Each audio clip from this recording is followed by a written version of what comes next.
ಹೆಂಗೆ ಉಪಯೋಗಿಸ್ತೀವಿ ಅದ್ರ ಮೇಲೆ ಡಿಪೆಂಡ್ ಆಗುತ್ತೆ. ಇವಾಗ ಸೆಲ್ಸ್, ಟಿಶ್ಯೂಸ್, ಆರ್ಗನ್ಸ್, ಬಾಡಿ ನಮ್ಮ ದೇಹ ಇರೋದು. ಜೀವಕೋಶಗಳು, ಪದರಗಳು, ಅಂಗಾಂಗಗಳು ದೇಹ.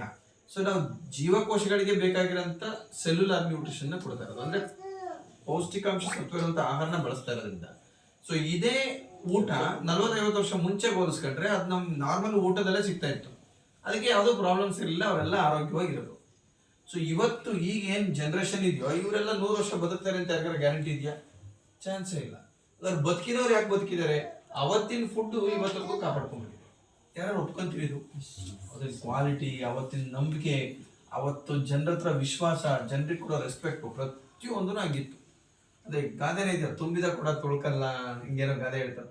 ಸೊ ಹಂಗೆ ಸೇಮ್ ನಾವೇನ್ ಕಲ್ತಿರ್ತೀವಿ ಅಥವಾ ನಾವು ಯಾವ ವಾತಾವರಣದಲ್ಲಿ ಇರ್ತೀವಿ, ಸೊ ನಾವೆಲ್ಲಿ ಇರ್ತೀವಿ ಹಂಗೆ ನಾವು ಮಾತಾಡ್ಬಿಡ್ತೀವಿ. ನಾವೆಲ್ಲಿಗೆ ಹಿಂಗ್ ಬೇಕೋ ಸೊ ನಾವು ಹಂಗೆ ಆಗೋಗ್ತೀವಿ. ಅದಕ್ಕೆ ವೆರಿ ಇಂಪಾರ್ಟೆಂಟ್ ಏನಂತಂದ್ರೆ ನೀರಿಂದ ಒಂದು ಅಳವಡಿಸ್ಕೊಂಡ್ರಿ,